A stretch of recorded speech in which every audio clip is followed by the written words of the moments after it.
Era 1959. 9 jóvenes excursionistas soviéticos desaparecieron sin dejar rastro.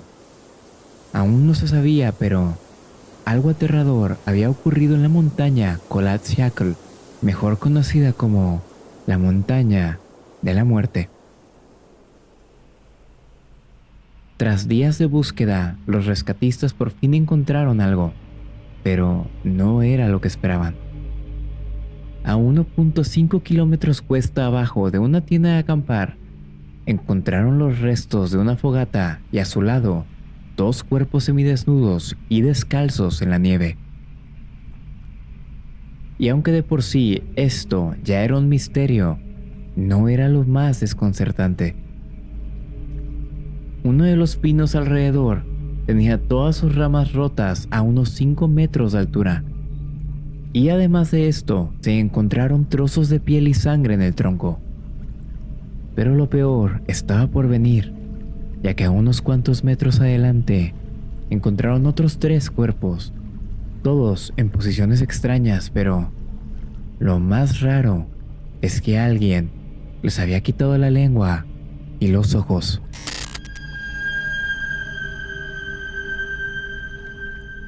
Yo soy Pato de Patos Potions y acompáñenme a descubrir todo lo que actualmente se sabe del perturbador caso de El Paso de Dyatlov. Comencemos. Y finalmente tenemos un nuevo curso de Tarot. Así es, hemos vuelto con la 5ª edición de este proyecto y no podríamos estar más felices de hacerlo. Si en algún momento sientes que has sentido el llamado de lo arcano, de lo desconocido o de la magia, tal vez el Tarot sea para ti. Hay 2 cursos de tarot que voy a estar impartiendo, el básico y el intermedio. En el básico, primero empezaremos con la magia básica, cómo protegerte, cómo activar tus herramientas, cómo limpiar tus cartas. Y seguiremos avanzando a los significados de los arcanos mayores, de los arcanos menores y cómo hacer tus primeras tiradas. Por otro lado, en el curso intermedio estaremos explorando la historia de los arcanos a un nivel muchísimo más profundo y les enseñaré las tiradas más complicadas que conozco, como la lectura de deidades y la comunicación con entidades. Si sientes que cualquiera de estos temas te llaman la atención, no dudes en mandar un mail a academiadelgatonegro@gmail.com pidiendo informes sobre el curso. Allí estaremos más que felices de contestar cualquiera de tus dudas. Si aprender a leer el tarot es una de tus metas o mínimo algo que te interesa, no pierdas un día más que podrías estar utilizando practicando y aprendiendo, simplemente pensando si lo quieres hacer o no. ¡Anímate! Y ahora sí, sin nada más que decir, disfruten del video del día de hoy.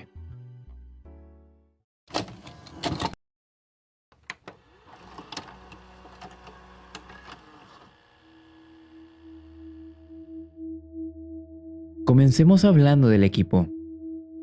En enero de 1959, el joven estudiante de 23 años, Igor Dyatlov, estudiante del Instituto Politécnico de los Urales, lideró a un grupo de 8 hombres y 2 mujeres en una expedición de esquí del nivel más alto. Y aunque esto no suena para nada peligroso, el plan era todo menos sencillo. Tenían que recorrer alrededor de 300 kilómetros por la inhóspita región montañosa entre las provincias de Komi y Sverdlovsk, terminando en la cima del monte Otorten. Afortunadamente, todos eran montañistas de muchísima experiencia. Los integrantes de la expedición eran el ya mencionado Igor Dyatlov, Zinaida Kolmogorova, Lyudmila Dubinina, Rustem Slobodin, Nikolai Tivex Briñoles, Yuri Krivonishenko, Alexander Kolevatov, Yuri Yudin y finalmente Semyon Solotaryov. Todos alrededor de sus 20s, menos el último, quien era el más veterano, con 37 años, y no solo eso, sino que también había servido en la Segunda Guerra Mundial. Inicialmente eran 10 excursionistas, pero Yuri Yudin tuvo que abandonar la travesía el 28 de enero debido a dolores de cuerpo, un malestar que lo convirtió en el único sobreviviente del grupo. Sus 9 amigos nunca regresaron. Dicho esto, se dio inicio a la expedición y, durante los siguientes días, el grupo avanzó en esquí, atravesando bosques y montañas nevadas. Gracias a diarios y cámaras recuperadas posteriormente, se pudo reconstruir el trayecto que tomaron hasta su último día. Según las fotografías halladas, el 1 de febrero, los jóvenes montaron su campamento en la montaña Kholat-Syakhl. En uno de sus últimos diarios, Dui Nina escribió: Este parece ser el último lugar de la civilización. Pareciera como si fuera la última vez que escucharemos canciones nuevas. Y aunque esto solo fuera una especie de expresión, sus palabras fueron tristemente premonitorias. De vuelta en la ciudad, los amigos y familiares del grupo esperaban con ansia su retorno. Dyatlov había prometido enviar un telegrama al club deportivo de la universidad cuando regresaran al pueblo de Visay, alrededor del 12 de febrero. Pero esto nunca pasó. Bueno, un retraso de unos cuantos días no es algo de qué preocuparse. Al fin y al cabo, es una expedición complicada, pensaron los miembros del club. Sin embargo, los días continuaron pasando y lo hicieron sin noticias del grupo. El 20 de febrero se organizó la primera búsqueda con voluntarios, estudiantes y profesores. Pero, al no dar frutos, comenzó así una de las operaciones de rescate más grandes de la época. En cuestión de días se involucraron militares, policías, guardabosques e incluso presos. Y es así como después de muchísimo esfuerzo y dedicación, el 26 de febrero de 1959, los estudiantes Boris Slovtsov y Mijail Sharavin encontraron algo inusual. Era la tienda de campaña del grupo Dyatlov, o al menos lo que quedaba de ella. Esta se encontraba parcialmente enterrada en la nieve. Había grandes cortes de cuchillo en la tela, tanto en los laterales como en la parte posterior. Pero lo más curioso es que estos cortes habían sido hechos desde adentro. La tienda contenía la mayor parte del equipo de los excursionistas: zapatos, ropa, mochilas, comida sin terminar y la mandolina de Rustem Slobodin, todo intacto. Este había sido un indicio de que habían tenido que irse apurados. Los buscadores confirmaron que alrededor del campamento no había señales de lucha ni presencia de otras personas, solo huellas de los propios jóvenes. Un investigador señaló que contaron huellas de 8 a 9 pares de pies, pero curiosamente estos se encontraban descalzos o en calcetines. Siguieron el rastro que, curiosamente, se dirigía colina abajo en dirección al noreste. Otro dato interesante es que las pisadas no sugerían una carrera caótica, sino más bien una especie de marcha apresurada. ¿Qué había espantado al grupo al punto de huir sin su equipo en un lugar tan inhóspito? Aquí es donde la cosa se empieza a poner siniestra. Sharavin y Slovtsov siguieron el sendero original de las huellas y, bajo un pino, a 1.5 kilómetros de la tienda, encontraron los cuerpos sin vida de dos excursionistas, Yuri Doroshenko y Yuri Krivonishenko. Esto fue devastador. La mayoría de las personas sabían que era altamente probable que todos hubieran muerto, pero el encontrar sus cuerpos solo confirmaba la tragedia que había sucedido. Pero Sharavin y Slovtsov sintieron algo más que tristeza. Era una especie de confusión, y esto se debió a que ambos cuerpos estaban descalzos y vestidos solo con ropa interior. ¿Por qué habían salido de la tienda así? Al examinar la escena, los rescatistas notaron detalles inquietantes.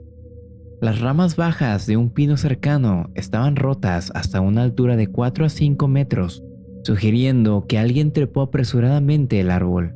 De hecho, se hallaron fragmentos de piel y sangre en la corteza, confirmando que Doroshenko o Krivonishenko intentaron subirse, raspándose en el proceso. a unos 300 o 600 metros del pino en dirección de vuelta al campamento, se encontraron más malas noticias: los cadáveres de otros 3 miembros del grupo. El propio Igor Dyatlov, tendido boca arriba sobre la nieve con una ligera capa encima, tenía una rama de árbol en sus manos y, según algunos testigos, la sostenía sobre su pecho en señal defensiva. Unos metros delante yacía Rustem Slobodin, boca abajo. Presentaba un golpe en la frente y tenía la nariz rota, aunque su lesión más notable era una fisura de 6 centímetros en el cráneo. Los médicos forenses determinaron que esa fractura no fue fatal por sí misma, y probablemente Rustem continuó moviéndose por algún tiempo antes de morir de frío. Finalmente, el último cuerpo pertenecía a Zinaida Kolmogorova, quien se encontraba recostada de lado, con las manos en posición como si hubiera intentado arrastrarse o protegerse la cara. Tenía múltiples rasguños y moretones en su rostro y brazos. Estos 3 sí estaban mucho más cubiertos por el frío que los otros 2 cadáveres, pero ninguno llevaba el equipo adecuado. Con 5 cuerpos recuperados en la última semana de febrero, la búsqueda de los 4 excursionistas restantes continuó. Durante más de 2 meses, equipos de rescate rastrearon la zona, apoyados incluso por perros entrenados y explosivos para derretir la nieve. Pero no fue hasta el 4 de mayo de 1959, con el deshielo de primavera, que se hallaron los últimos 4 cadáveres en un lugar que añadió más preguntas que respuestas. Los cuerpos de Lyudmila Dubinina, Semyon Solotaryov, Alexander Kolevatov y Nikolai Tibex Briñoles fueron descubiertos enterrados bajo casi 4 metros de nieve. Estos se encontraban en el lecho de un pequeño arroyo dentro de un barranco, a unos 75 metros cuesta adentro desde el pino donde se encontraron los primeros 2 cuerpos. Ahí, en un terreno resguardado entre los árboles, el grupo había improvisado un refugio de ramas de pino. Parecía que estos 4 supervivientes habían logrado encender otra fogata y construirse ropa con la vegetación. Lyudmila Dubinina fue encontrada arrodillada, con el torso inclinado sobre una roca y el rostro hacia el agua helada del arroyo. Pero su estado horrorizó a los rescatistas, ya que a ella le faltaba la lengua. Esta había sido arrancada completamente, al igual que sus ojos. Junto a ella estaba Semyon Solotaryov, boca arriba en el lecho del arroyo, también sin ojos. Un poco más alejados, Alexander Kolevatov y Nikolai Tibex Briñoles, abrazados el uno al otro, ellos equipados un poco mejor que los demás. Los rescatistas se dieron cuenta rápidamente de algo perturbador. Estos 4 llevaban ropa tomada de los cuerpos de sus amigos muertos. Por ejemplo, Solotaryov vestía el abrigo de piel sintética de Dubinina. Por otro lado, en el pie de Dubinina se encontró un pedazo de los pantalones de lana de Krivonichenko. Esto indicaba que sobrevivieron las muertes de sus compañeros, pero aún así, a pesar de sus mayores esfuerzos, ellos también habían perecido en el mismo lugar. Sin duda, una tragedia sin igual. Muchos creyeron que la historia terminaría aquí, con la triste muerte de estos jóvenes, pero las sorpresas simplemente no dejaban de venir. Se realizaron las autopsias de los últimos 4 cuerpos. Todos presentaban lesiones internas severas. Tibex Briñoles tenía el cráneo totalmente aplastado, equivalente al trauma de un fuerte impacto. El médico forense que le examinó dijo: Era como si hubiese sido golpeado por un coche. Dubinina y Solotaryov tenían múltiples fracturas de costillas. Las costillas de Dubinina estaban rotas en ambos lados del tórax y las de Solotaryov del lado derecho del pecho. Además de esto, Solotaryov tenía una herida abierta en el cráneo. Kolevatov, por su parte, tenía signos de un fuerte trauma cervical y una gran herida detrás de la oreja, pero pese a la gravedad de estas lesiones, ninguno de los 4 mostraba heridas externas. Era como si hubieran sido sometidos a una presión o fuerza brutal, pero blanda, algo capaz de destrozar huesos sin producir heridas abiertas visibles. Los médicos compararon sus golpes con tales de un accidente automovilístico o una explosión por onda expansiva. Estas lesiones fueron concluidas como sus causas de muerte, a diferencia de los otros 5 que murieron de hipotermia. Si son como yo, probablemente pensaron que tal vez el grupo había encontrado alguna especie de animal salvaje que quería lastimarlos, y sus muertes fueron el resultado de su lucha contra él. Tras una investigación, descubrí que existen específicamente 2 especies de depredadores que hacían sentido. El primero es el lobo euroasiático, pero rápidamente lo descarté ya que los lobos usualmente no atacan grupos tan grandes de personas. El otro depredador factible era un oso pardo euroasiático, pero al igual no se encontraron huellas, pelaje o rastros de esta especie por ningún lado. Pero inclusive si sí se toparon con un animal, ¿cuál de estos tendría la manera de lastimar a un humano sin dejar heridas externas? Por otro lado, la ausencia de la lengua de Dubinina y los ojos faltantes de ella y Solotaryov crearon teorías oscuras. Sin embargo, los expertos forenses señalaron que, dado que estos cuerpos estuvieron más de 2 meses expuestos a la intemperie, sus restos faltantes podrían haber sido devorados por animales carroñeros o descompuestos de manera natural, pero había algo que los expertos no se podían explicar. En algunas prendas del equipo se detectaron niveles de radiación inusuales, especialmente en las prendas que vestían Dubinina y Kolevatov. Esta revelación se mantuvo en secreto durante la investigación inicial, pero años después se supo y sumó otra capa de intriga al caso. Recapitulemos un poco la escena. 9 jóvenes muertos, 5 por congelación y 4 por trauma físico de origen incierto. Una tienda cortada desde adentro, huellas descalzas a temperaturas de -30 grados, cuerpos parcialmente desnudos pese al frío extremo, lesiones internas graves sin correspondencia externa, una lengua y 2 pares de ojos desaparecidos, y ropa con radioactividad. Yuri Yudin, el amigo que se salvó por enfermar antes de la expedición, fue cuestionado sobre su opinión de lo acontecido y él dijo: Si tuviera la oportunidad de hacerle a Dios una sola pregunta, esta sería: ¿qué les pasó realmente a mis amigos esa noche? La investigación oficial soviética concluyó que los primeros 5 murieron de hipotermia.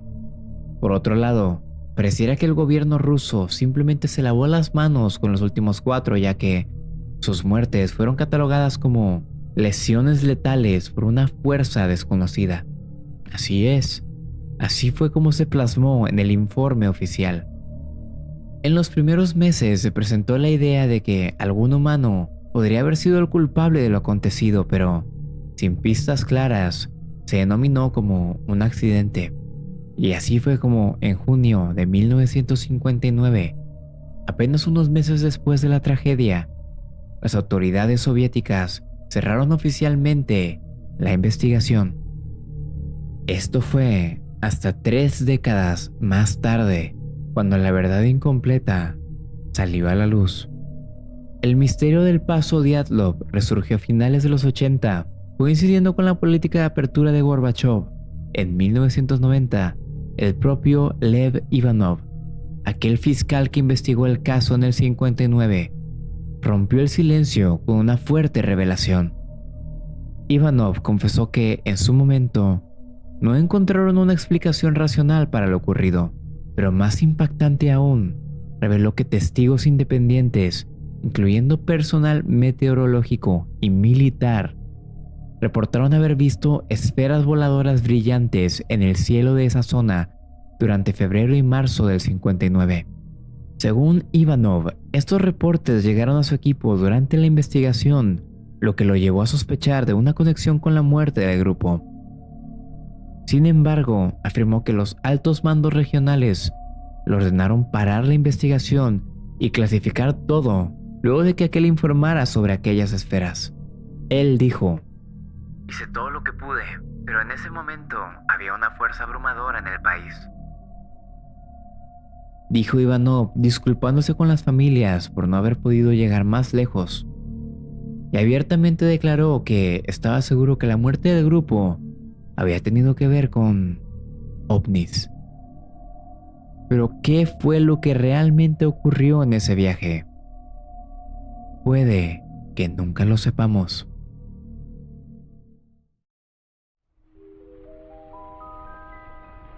El incidente del Paso Dyatlov permanece, a más de 6 décadas después, oficialmente archivado como un accidente natural.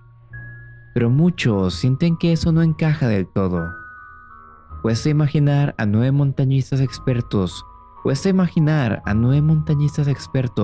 siendo atrapados por una avalancha sin que se dieran cuenta antes, o que un simple evento natural dejara un rastro tan extraño de indicios. Pero siempre hay que recordar que estamos ante una tragedia humana. 9 vidas jóvenes que fueron arrebatadas abruptamente. Sus familiares y amigos pasaron décadas sin saber con certeza cómo ni por qué murieron. Yuri Yudin, el 10º integrante que sobrevivió, cargó con la culpa y la incógnita toda su vida, falleciendo en el 2013 sin haber obtenido la respuesta que buscaba. Lo único que nos dejó fue su famosa pregunta: ¿qué les pasó realmente a mis amigos esa noche? Quiero agradecerles a los miembros del canal que están apareciendo en estos momentos en pantalla. Patos Potions es un proyecto difícil que no sería posible sin todo su apoyo. Si ustedes también quieren formar parte de este increíble grupo, por favor no duden en hacerlo, ya que esto ayuda a mantener los esfuerzos del equipo al 100%. Asimismo, les recuerdo que tengo otros 3 canales por si no se han cansado de escuchar mi voz. En uno reacciono a chismes, noticias y hago dinámicas con mis seguidores, Pato RMZ. En otro juego exclusivamente videojuegos de terror, Patos Games. Y en el último subo todas mis transmisiones en Twitch sin ninguna especie de corte, Patos Bots. Asimismo, hablando de Twitch, si gustan pasarse por ahí, hago streams ahí lunes, miércoles y jueves de 4 a 6 pm y los domingos de 8 a 10. Todo hora México. Si se pasan, no olviden decirme que vienen de Patos Potions para darles una increíble bienvenida. Por último, también les recuerdo que tengo un podcast donde ustedes me cuentan sus problemas y yo les doy un consejo desde el fondo de mi corazón. Miércoles de terapia. Si les interesa cualquiera de estos links, los pueden encontrar abajo en la caja de descripción. Y ahora sí, nuevamente me despido, no sin antes agradecerles por llegar al final del video. Y nos vemos la siguiente semana con el siguiente. Hasta la próxima y chao chao.